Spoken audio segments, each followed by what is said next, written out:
Hi friends, welcome to ATM. நான் உங்கள் Uma. So இந்த வீடியோ பத்தி நம்ம என்ன பார்க்க போறோம் அப்படின்னா மேத்ஸ் PYQ சீரிஸ்ல கிளாஸ் 29 தான் பார்க்க போறோம். இதுக்கு முன்னாடியே நம்ம இதல 28 கிளாसेस கம்ப்ளீட் பண்ணியாச்சு. 140 சம்ஸ் வந்து நம்ம கம்ப்ளீட் பண்ணியாச்சு. ஓகேங்களா? அது எல்லாமே மேத்ஸ் PYQ சீரிஸ் அப்படிங்கற பிளேலிஸ்ட்ல இருக்கு. அதே மாதிரி ரீசனிங் PYQ சீரிஸ்லயும் பாத்தீங்கன்னா உங்களுக்கு 28 கிளாसेस கம்ப்ளீட் பண்ணியாச்சு. சோ அதுலயும் உங்களுக்கு 140 கிளாसेस வந்து கம்ப்ளீட் ஆயிடுச்சு. சோ 140 சம்ஸ் வந்து கம்ப்ளீட் ஆயிடுச்சு. சோ அதையும் ஃபாலோ பண்ணிக்கோங்க. ஓகேங்களா? சோ இன்னைக்கான 5 கேள்விகள் பார்க்கலாம். 5மே பாத்தீங்கன்னா ஒவ்வொரு டாபிக்ல இருந்து டிஃபரண்ட் டைப்ல இருந்து எடுத்துட்டு வந்திருக்கேன். சோ தெளிவா கவனிங்க. பாருங்க ஃபர்ஸ்ட் क्वेश्चन ₹5x2 y2க்கு 4xy ஆண்டிற்கு 7y% வீதம் தனி வட்டி காண்க. இதுக்கு முன்னாடி எல்லாம் பாத்தீங்க அப்படின்னா இத்தனை வருஷம் ஒரு 5 வருஷம் 2 வருஷம் இப்படி கொடுத்துட்டு ஒரு 10% 5% நம்பரா கொடுத்துட்டு அதே மாதிரி அமௌண்ட் 10,000 16,000 இந்த மாதிரி அமௌண்டா கொடுத்துப்பாங்க. அதாவது எல்லாமே நம்பர்ஸா இருக்கும். இந்த இடத்துல பாத்தீங்கன்னா நம்பர்ஸும் வேரியபிள்ஸும் கலந்து இருக்கு. சோ எந்த மாதிரி கொடுத்தாலுமே அது நம்பர்ஸ் வேரியபிள்ஸா இருக்கட்டும் இல்ல வேற ஏதாவது இருக்கட்டும் எந்த மாதிரி கொடுத்தாலுமே அசல் ஆண்டுகள் வட்டி வீதம் இதை மூணையும் பெருக்குனீங்க அப்படின்னா உங்களுக்கு தனி வட்டி கிடைச்சிருக்கு. ஓகேங்களா? சோ தனி வட்டி அப்படிங்கறத நம்ம எப்படி போடுவோம்? அசல் ஆண்டுகள் அதுக்கப்புறம் வட்டி வீதம் இதை மூணையும் பெருக்கினா உங்களுக்கு கிடைச்சிடும். நார்மலா ஃபார்முலா பாத்தீங்க அப்படின்னா PNR divided by 100 அப்படின்னு இருக்கும் இல்லையா? சோ அதேதான் இந்த இடத்துலயும் நம்ம இம்ப்ளிமெண்ட் பண்ண போறோம். அசல் அப்படிங்கிறது என்ன கொடுத்துருக்காங்க? சோ இந்த இதுக்கு அமௌண்ட்டுக்கு அப்படிங்கறதால அதுதான் அசல். அப்ப 5x2 y2 ஓகேங்களா? ஆண்டு பாத்தீங்க அப்படின்னா 4xy ஆண்டுகள். பெர்சன்டேஜ் பாத்தீங்க அப்படின்னா 7y divided by 100 அவ்வளவுதான். இதை சிம்பிளிஃபை பண்ணீங்க அப்படின்னா அதுதான் தனி வட்டி. பாருங்க 4ஆல் அடிச்சீங்க அப்படின்னா இது 25 டைம், 5ஆல் அடிச்சீங்க அப்படின்னா இது 5 டைம். அப்போ முன்னாடி 7/5 கொண்டு வந்துருங்க. ஏன்னா கான்ஸ்டன்ட் வேல்யூ அதை அப்படியே முன்னாடி கொண்டு வந்துருங்க. அதுக்கப்புறம் பாருங்க எக்ஸ் எவ்வளவு இருக்கு பாருங்க, x2 எக்ஸ்ன்னு இருக்கு. நார்மலா a⁴n into a⁴m அப்படின்னா a⁴n+m எழுதலாம். இது அடுக்குகளோட விதி. அதே மாதிரி எழுதுனீங்கன்னா x⁴2 + 1. அடுத்து பாருங்க y பவர் இந்த இடத்துல 2 இருக்கு, இந்த இடத்துல 1, இந்த இடத்துல 1. அப்ப 2 + 1 + 1ன்னு வரும். அப்ப என்ன வரும்? 7/5 x³ y⁴ வரும். சோ இதுதான் ஆன்சர். ஆப்ஷன் பாத்தீங்க அப்படின்னா உங்களுக்கு ஆப்ஷன் ஏ தான் ஆன்சர். ஓகேங்களா? சோ அந்த இடத்துல வேரியபிள் நம்பர்ஸ் வேரியபிள் மட்டும் இந்த மாதிரி எது கொடுத்திருந்தாலுமே அது அப்படியே உங்களுக்கு அசல் ஆண்டுகள் வட்டி வீதம் இது மூணையும் பெருக்குனீங்க அப்படின்னா தனி வட்டி கிடைச்சிரும். அதே கான்செப்ட் தான் நீங்க யூஸ் பண்ணி போட்டுக்கலாம். ஓகேங்களா? அடுத்த क्वेश्चन பார்க்கலாமா? அடுத்த क्वेश्चन பாருங்க, ஒரு கூம்பின் அடிப்புற ஆரம் மும்மடங்காகவும் உயரம் இரு மடங்காகவும் மாறினால் கன அளவு எத்தனை மடங்காக மாறும்? நார்மலா கூம்போட ஆரம் பாத்தீங்க அப்படின்னா 6ன்னு இருக்கும், உயரம் பாத்தீங்க அப்படின்னா ஹெச்ன்னு இருக்கும். அதோட கன அளவு பாத்தீங்க அப்படின்னா நார்மலா ஓகேங்களா கூம்போட கன அளவு அப்படிங்கிறது 1/3 πr²h. அதாவது உருளையோட கன அளவுல 3ல ஒரு பகுதி தான் கூம்போட கன அளவு. ஓகேங்களா? சோ இப்போ என்ன சொல்றாங்க? 6 மும்மடங்கா மாத்த சொல்றாங்க. அதாவது 3r. h 2 மடங்கா மாத்த சொல்றாங்க. அதாவது 2h. ஓகேங்களா? சோ மும்மடங்குனா 3ஆல பெருக்கணும், இரு மடங்கு அப்படின்னா 2ஆல பெருக்கணும். ஓகேவா? சோ இப்போ இந்த இடத்துல இதை கொண்டு வந்து சப்ஸ்டிட்யூட் பண்ணுங்க. பாருங்க 1/3 π into r க்கு பதிலா 3r the whole square, h க்கு பதிலா 2h. ஓகேங்களா? 1/3 into π into சோ இப்போ ab whole⁴n இருந்ததுன்னா ரெண்டுக்கும் தனித்தனியா பவர்ல கொண்டு வந்துக்கலாம். அப்போ இது 3² r², இது 2hன்னு வரும். ஓகேங்களா? சோ இப்போ இந்த இடத்துல கான்ஸ்டன்ட் மட்டும் பாருங்க. இது 3² 9, 9 into 2 18. அப்ப 18/3 π into r²h வருதா? சோ இது பாருங்க எப்படி இருக்கு ஆக்சுவலா 18 into 1/3 πr²h அந்த ஃபார்மேஷன்ல இருக்கா? இதுதான் ஒரிஜினல் அந்த கூம்போட கன அளவு. அந்த ஆரத்தை வந்து 3 மடங்காவும் உயரத்தை 2 மடங்காவும் மாத்தும் போது எவ்வளவு மடங்கா கிடைக்குது? 18 மடங்கா கிடைக்குது. அப்போ அந்த கன அளவு உங்களுக்கு 18 மடங்கா மாறும். ஓகேங்களா? சோ ரொம்ப ரொம்ப சிம்பிள். ஒரிஜினலா அது என்ன, இதை மாத்தும் போது உங்களுக்கு என்ன கிடைக்குது? அந்த ஒரிஜினல் கொண்டு வந்துடணும். ஓகேங்களா? சோ இங்க என்ன வருதோ அந்த இதை இங்க கொண்டு வந்துடணும். முன்னாடி என்ன இருக்கோ அதுதான் மடங்குன்னு அர்த்தம். ஓகேங்களா? அடுத்த क्वेश्चन பார்க்கலாமா?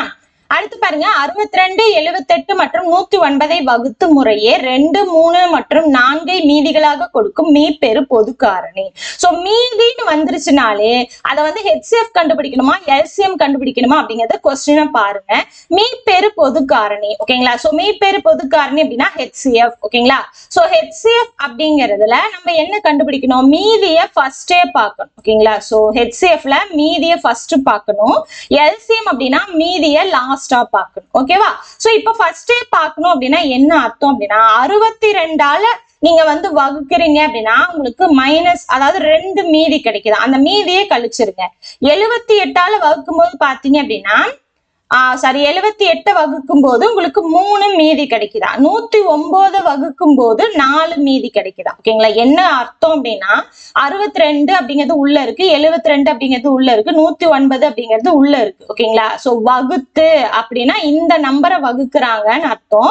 சோ வெளியே இருக்கிறது தான் நமக்கு தெரியாது.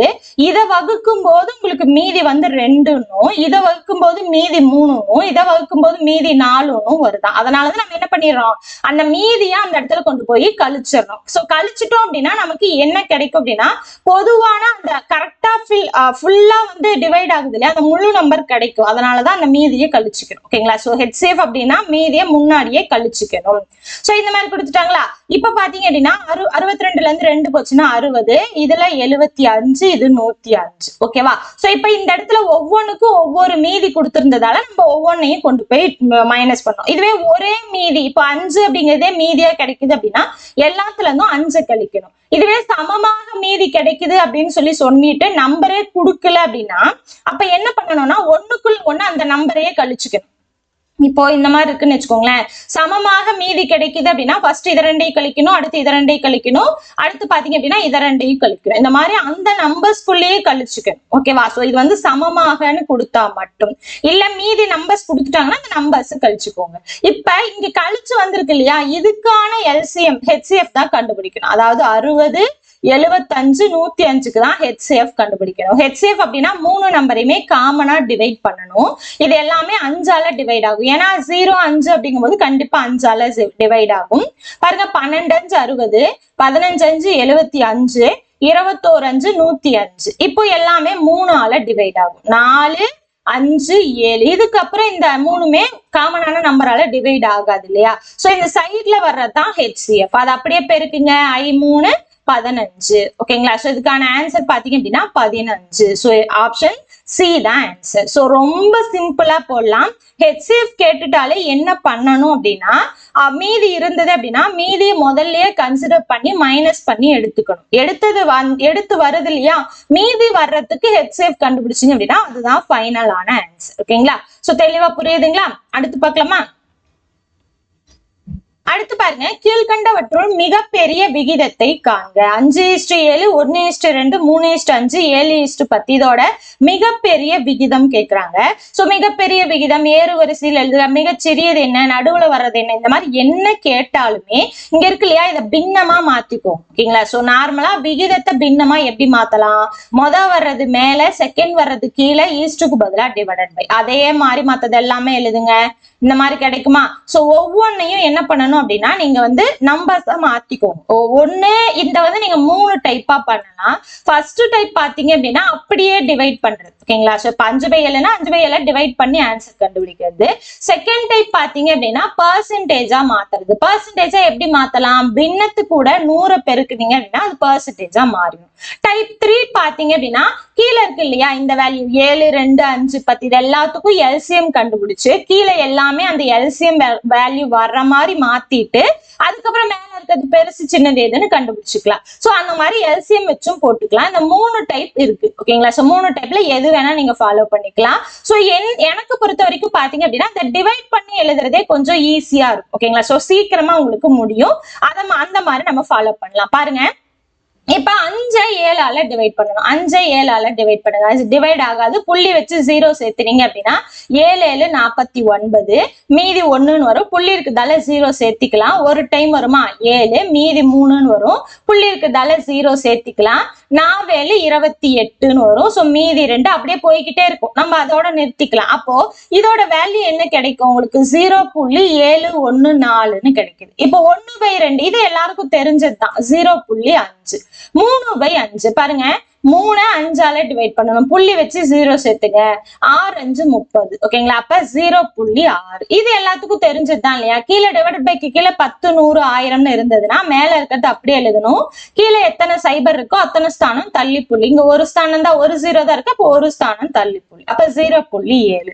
சோ இருக்கிறதுலயே பாருங்க 0.5 6 7 இதுதான் 0.7 விட கொஞ்சம் அதிகமா இருக்கு இல்லையா.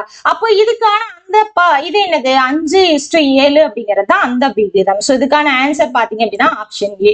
ரொம்ப சிம்பிள். அதை அப்படியே டிவைட் பண்ணி எழுதுனீங்க அப்படின்னா கொஞ்சம் ஈஸியா வேகமாவும் நீங்க கண்டுபிடிச்சுக்கலாம்.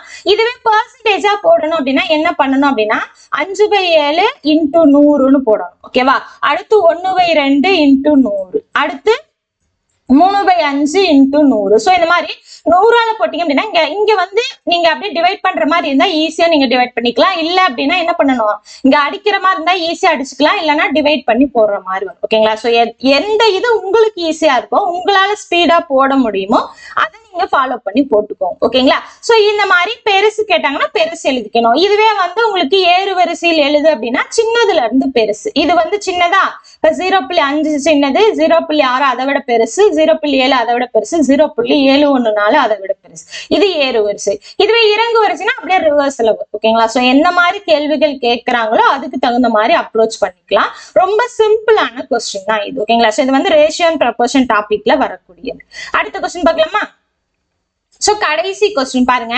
+16 -48 +144 -432 எக்ஸெட்ரா என்ற பெருக்குத்தொடர் வரிசையின் முடிவுறா உறுப்புகள் வரை கூடுதல்.